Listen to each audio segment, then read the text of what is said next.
My name is Lila Bennett, and for most of my life I believed I was poor. Not just regular poor, but that scratch and claw kind of poor that sinks its teeth into your bones and never lets you forget. I grew up in a weathered blue house at the edge of Madison, Indiana. It looked fine enough from the street, white shutters, an old oak tree shading the porch, but inside, it was always cold in the winter and too hot in the summer. We ate off-brand cereal, lived on instant noodles and soup cans. My clothes were yard sale finds my mom patched until the fabric gave up. My dad, Henry Bennett, was the one always saying money doesn't grow on trees, Lila. Or, turn that light off, do you think we're made of money? Every small thing felt like a sin against some invisible budget: extra cheese on pizza, a name-brand soda, a new backpack instead of a stitched-up hand-me-down. And I believed him. I believed him so much that I grew up small inside myself, careful, quiet, apologetic for every little want that flickered in my chest. My mom, Marie, did her best to soften it. She'd slip me $1 here, a few coins there, whispering, "Go get yourself a treat, honey. Don't tell your daddy." I thought I knew our life. I thought I understood the lines drawn around it, tight, brittle lines that money never crossed. Then I turned 20 and everything cracked open. It was a Wednesday afternoon, hot, sticky June. I'd come home early from my part-time job at the pharmacy because the manager cut my hours again. I wasn't even mad, I was used to it. I just wanted a cold drink and maybe a nap before dinner. Dad wasn't home yet, he worked maintenance at the paper mill. Mom was at my aunt's helping fix her car. My twin little brothers, Cody and Eli, were in the backyard half burying Hot Wheels in the dirt. I went into the kitchen to get a glass of water. That's when I saw it, a plain white envelope propped against the bread box, addressed to Henry Bennett. Nothing special, but the corner was open, and a bank's logo glared at me like an accusation: First National Savings and Trust. I don't know why I looked. Maybe because we never got bank mail. Bills? Sure. Past due notices? Often. But never savings. I pulled the paper out. My eyes jumped right to the numbers. $148,943. 25. I read it again. And again. I checked the name, Henry Bennett, our address, our battered house with the roof that leaked every spring. I thought I'd misunderstood. I thought maybe it was debt, not savings. But the line was clear: account balance, $148,943. 25. I don't remember putting the paper down. I don't remember walking to the living room and sitting on the edge of Dad's old recliner, staring at nothing while the TV flickered static in the background. All I could think was, we are not poor. The front door opened around 5. Dad's boots on the floorboards. His heavy sigh. The sound of him rummaging through the fridge for a beer that probably wasn't there because he'd quit drinking years ago, mostly.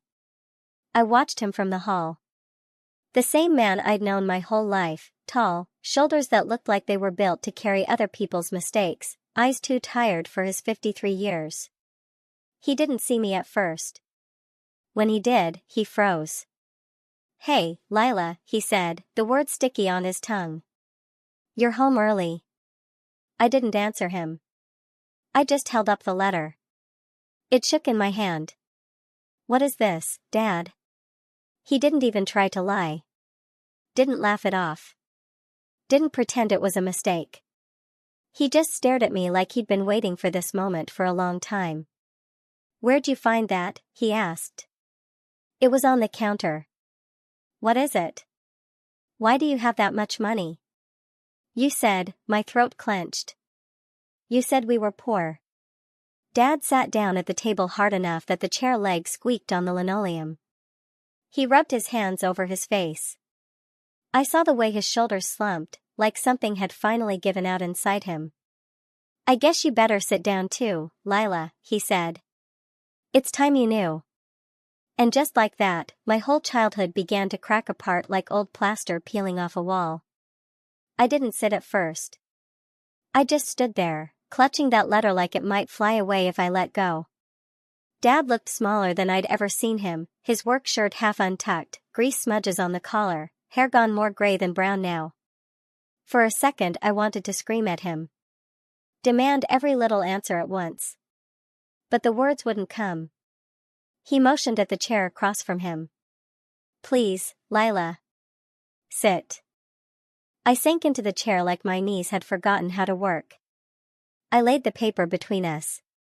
It looked so ordinary, that black ink on cheap paper, like the truth should have had more weight than a single sheet. He folded his hands. His knuckles were cracked and raw, like they always were after a shift at the mill. You weren't supposed to see that. I laughed, sharp, ugly. No kidding.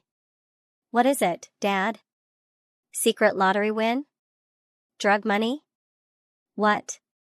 His eyes flicked up, hurt, then tired again. It's not drug money.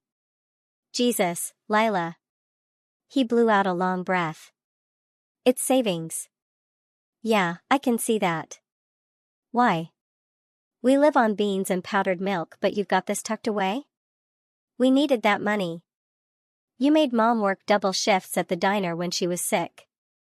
You told me we couldn't afford new shoes when my toes were poking out. My voice cracked on the last word. I hated that. I didn't want to cry in front of him.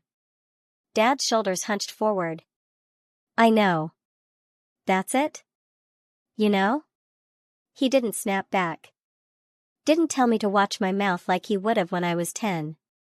He just stared at the chipped Formica table between us. Then, like it hurt him, he started talking. I started putting money away when you were about 6. Back then, I thought it was for you. For college. For a better house, better car.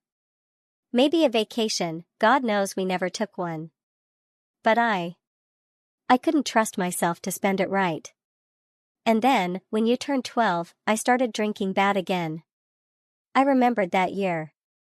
I didn't want to remember it, but I did, Mom sleeping with the bedroom door locked, me pulling Cody and Eli into my bed when Dad slammed the kitchen cabinets at midnight looking for one more beer. I thought we'd made it past that. I thought it was over. I got help, he said, eyes flicking to mine, desperate for me to see him the way he wanted me to. AA meetings, counseling. I tried, Lila. God knows I tried. But I kept thinking, what if I slipped again? What if I got meaner? What if? He stopped. Swallowed hard. Looked like he wanted to disappear into the floor. So you hoarded money? I spat. Instead of fixing the heater or fixing the roof? Instead of new clothes for us? How does that help? He pressed his palms to his eyes. His voice came out raw. It wasn't for me. It was for your mama. For you. For the boys. If I messed up, really messed up, I wanted you all to have a way out. I didn't understand at first. I shook my head like maybe he'd rewrite the words. A way out? He dropped his hands. His eyes were glassy. If I ever got bad again, if I ever hit her, or scared you, or put you in danger, she'd have enough to run. Far. No questions, no debt, no begging family to take her in. Just gone before I could do worse. The world tilted sideways. Gone. My father, a man who barked at me for leaving the porch light on, had spent nearly 15 years building an escape hatch under our floorboards. I pictured my mother, pale in the kitchen light at 2 a.m., counting bruises she never spoke of. I pictured her stacking tips from the diner into old coffee tins under the sink. And I pictured this money, quiet, hidden, waiting like a lifeboat none of us knew was there. Why didn't she tell me? I whispered. Dad's shoulders slumped so low they looked like they might cave in. She didn't know all of it. Not how much. Just that there was something. I didn't want her to be scared every day. I just wanted her to know she had a door if she needed it. We sat there in the dim kitchen light while the fridge hummed behind us and my brothers shrieked at each other in the backyard like none of this could ever touch them. Finally, Dad looked at me. I know what you think of me. I don't blame you. But I never wanted you to feel trapped here. Never. I couldn't look at him anymore. My throat felt like sand. My hands were shaking when I pushed the letter back toward him. I stood up. My legs worked this time, but my voice didn't. So I just walked past him, out the back door, into the summer dusk where Cody and Eli were digging for buried treasure they'd never find. I watched them laugh, filthy up to their elbows, and wondered if they'd ever understand the trap we'd all lived in. Or the door my father had built, just in case he became the monster he feared most. I didn't speak to Dad for 2 days after that. Not because I hated him, though part of me wanted to. But because every time I looked at him, all I could see was the tight knot of fear he'd tied around our lives. I thought back on all those nights when I was 12, 13, 14, lying awake and listening for the sound of a bottle clinking on the counter. The way Mom flinched when he raised his voice. The way she'd hush me when I asked why she kept a spare car key taped under the garden gnome by the porch. Back then, I told myself we were just poor. Poor people have cracks in their walls and locks on bedroom doors. Poor people run fans instead of fixing air conditioners. Poor people survive. It never crossed my mind that the poverty was part of a plan. On the 3rd day, Mom found me on the porch steps. She lowered herself next to me, resting her elbows on her knees like she was trying to shrink into the dusk. She didn't ask why I was avoiding Dad. She didn't have to. She just sighed, long and tired. "I guess you found out, huh?" she said, her voice soft. I didn't answer right away. I picked at a flake of paint on the step. "Did you know how much?" Mom's smile was sad, like she'd worn it too many times to feel it anymore. I knew there was something. Didn't know it was all that. He didn't want me to. She looked out at the yard, at Cody and Eli running in circles with the neighbor's dog. "Your dad, he's always been 2 men. One who loves us so much it hurts him. And one who's afraid he'll destroy us because of it." I wanted to scream at her then, ask how she stayed, how she slept next to him every night knowing he was building her an escape plan. But the words stayed stuck behind my teeth. Mom laid a hand on my knee, warm and rough from years of diner plates and grocery bags. "He did what he thought was right. It doesn't make it right. But it was his way of protecting us. Even from himself." I swallowed down the lump in my throat. "Why didn't you ever leave?" Her hand squeezed mine. "I almost did. Twice. First time you were 14. He'd been drinking. Nothing happened, he yelled a lot, threw a lamp. Next day he threw out every bottle in the house and went to meetings every night for 6 months straight. I stayed." She paused, her voice dropping. "Second time was the night you were at that sleepover. He didn't drink then, he was just angry. At the world, at himself. At me. Said things he never should have said." Her eyes shone wet in the porch light. "Next morning he handed me an envelope of cash. Told me if I wanted to go, I should. Told me there'd be more where that came from if I ever needed it." I felt so small then, smaller than I'd felt at 12, or 16, or 20. Just a daughter caught in the crosshairs of a life too big to escape from. "Why didn't you?" I whispered. Mom looked at me like I was still that scared kid under her arm. "Because I love him. Because he tries. Because he's sick, Lila. And because I knew if I ever really needed it, that door would be there." The porch light flickered overhead. Mom squeezed my hand once more, then stood. "Talk to him. He's better when you're with him." When she went inside, I sat there until the cicadas drowned out my thoughts. I tried to see my father as 2 men, one who'd built the trap, and one who'd built the key. I didn't know which one I'd face when I opened the door. I didn't go to him right away. I hovered at the edges of the house for days, cleaning, helping Cody with his spelling words, pretending to be too busy for dinner. I caught Dad watching me from the living room sometimes, his face half shadowed by the TV glow, shoulders hunched like he was bracing for a blow that hadn't come yet. On Friday night, I found him in the garage. He was sitting on the old lawn chair beside his workbench, chain-smoking in the sticky summer dark. The single bulb above him made everything look yellow and fragile. I stood in the doorway, arms folded. He didn't see me at first. He was staring at something in his hands, a stack of folded papers, corners frayed from being opened too many times. When he finally looked up, he didn't flinch. He just nodded, like he'd been waiting for me. "You wanna yell at me?" he asked, voice flat. "Go on, then." I stepped closer, the smell of old oil and stale smoke hitting me all at once. "I don't want to yell at you." He barked out a laugh, no humor in it. "You should. God knows I deserve it." I perched on the edge of his workbench, same spot I used to sit when I was little, watching him fix Cody's toy trucks. I stared at the papers in his hands. "What's that?" He didn't answer at first. He thumbed the edge of the top sheet like it was something delicate. "It's where it all goes. The account. How much is in there? Where it'll go if it ever comes to that." I swallowed. "You really think it will?" He looked up at me then, and his eyes were clearer than I expected, sad, but clear. "I hope not. Christ, I hope not. But, Lila, I know myself. I've seen myself at my worst. If I can't stop it, if your mama needs to run, she needs to know she can." The words settled in my chest like a stone.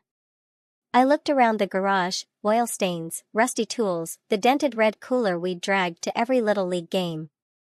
This was my childhood. This was his cage. And inside that cage, he'd built a trapdoor for us to escape. I reached out and tugged the papers from his hands. They were just bank printouts, hand-scribbled notes, a list of phone numbers in my mom's careful handwriting, her sister in Kentucky, her cousin in Georgia. Safety nets. "You trust me?"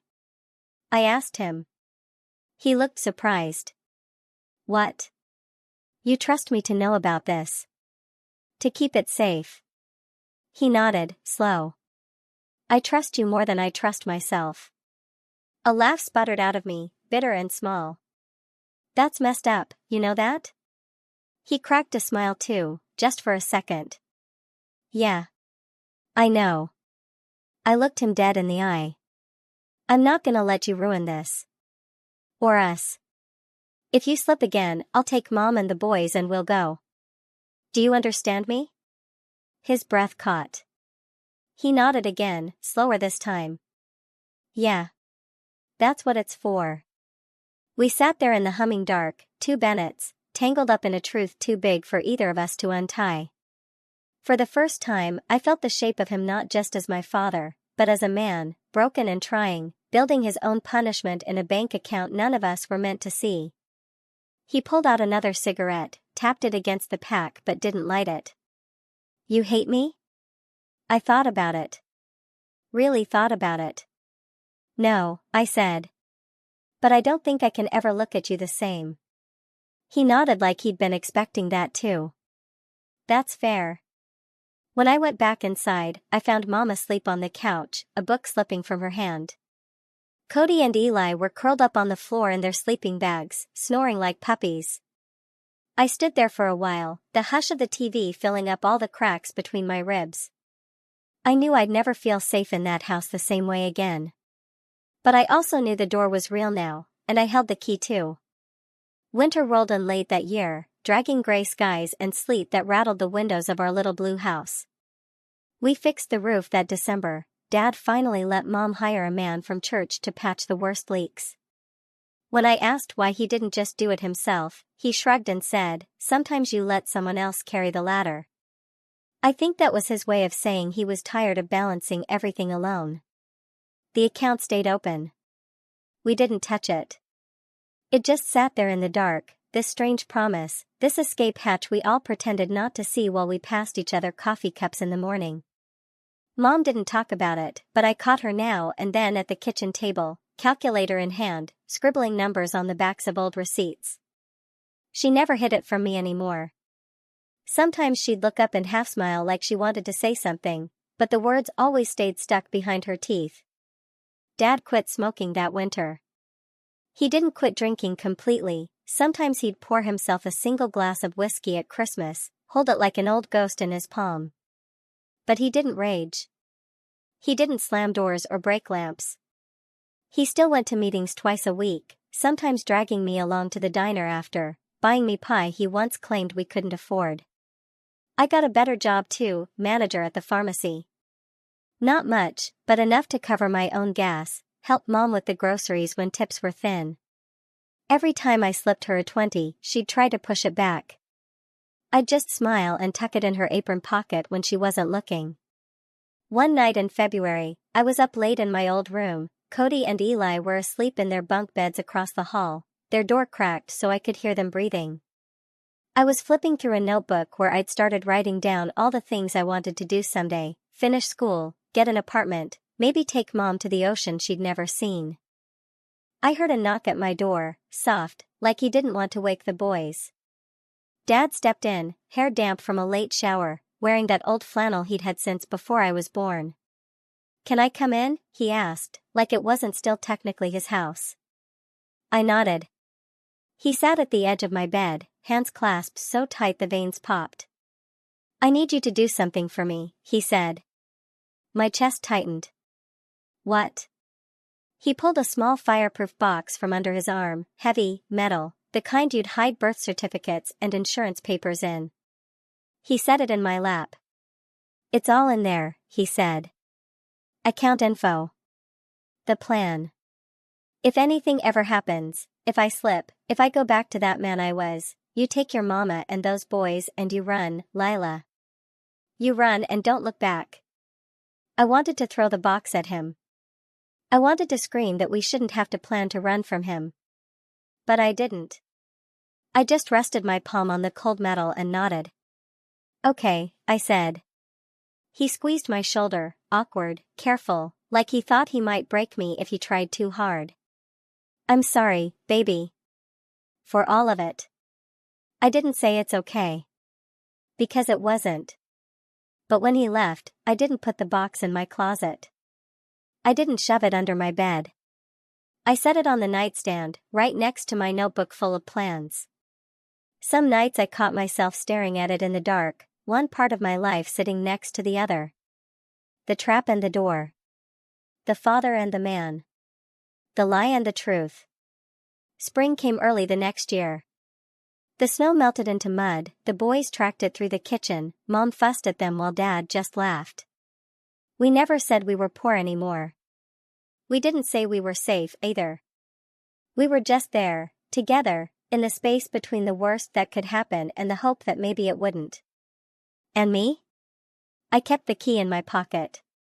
Just in case.